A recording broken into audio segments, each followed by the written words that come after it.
This next section is what I call the lost principle. This is the eighth principle of natural law, which binds all of the other principles together. It is what I would call the encapsulating principle. It's the container inside which all the other principles fit very nicely and neatly. However, it's lost because we're not exercising it. So we already looked at 1, 2, 3, 4, 5, 6, 7 principles of natural law. And there they are represented by these circles overlapping each other. Can anybody see an eighth circle anywhere? You got it. Correct. Here's the eighth circle. And this might look familiar. You might have seen this somewhere. This pattern is called something. Does anybody know what this pattern is called? What is it? Not the flower of life, the seed of life. The seed of life.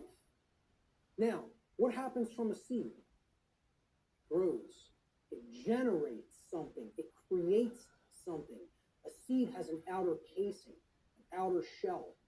That if you're going to get to the inner core of it that contains all of the creative, generative material, okay, that shell has to be there and intact. You break the shell of the seed, the creative essence of the seed is going to be gone.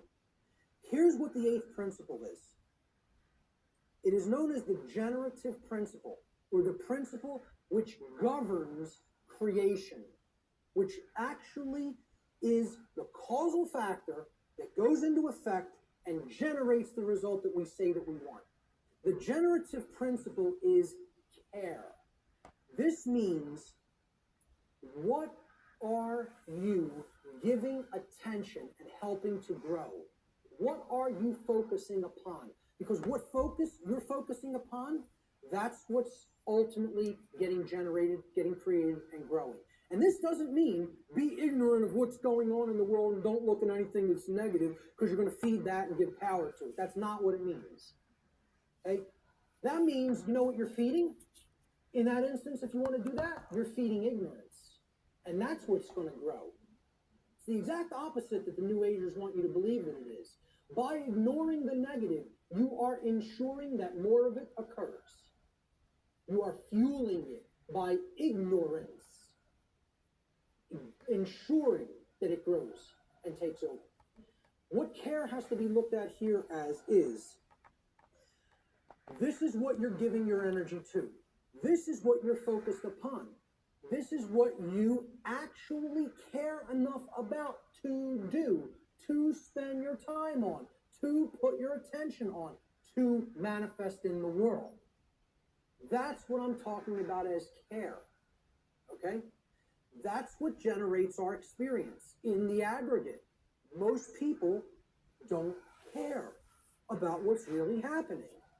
Therefore, it is an impossibility for us in the aggregate to change the direction of energy, to change the direction of consciousness, and ultimately to get what we say we want. That's how the real law of attraction works. All right? Here's how it actually operates. The lost principle is the dynamic of care. What we care about on a day-to-day basis acts as the driving force of our thoughts and actions. What did I say we need to develop?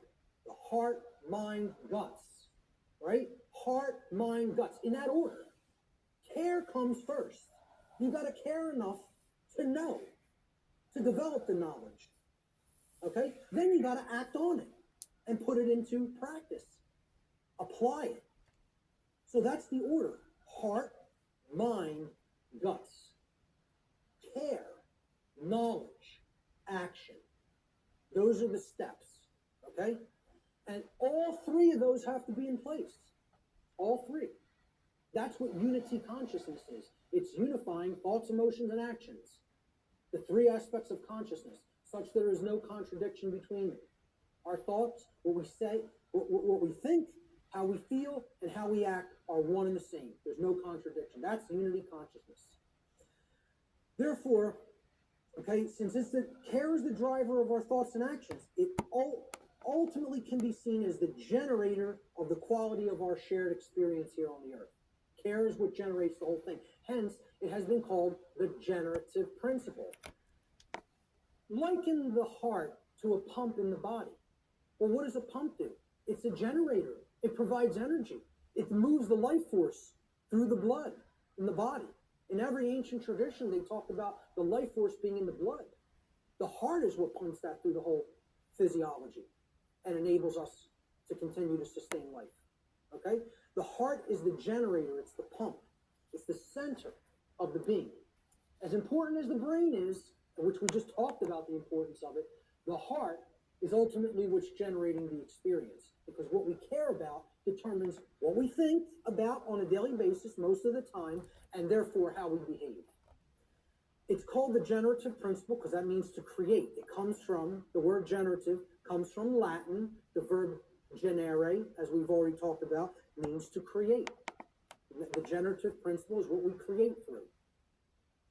And it's lost because people don't care. They don't have care. Hence, it's the lost principle.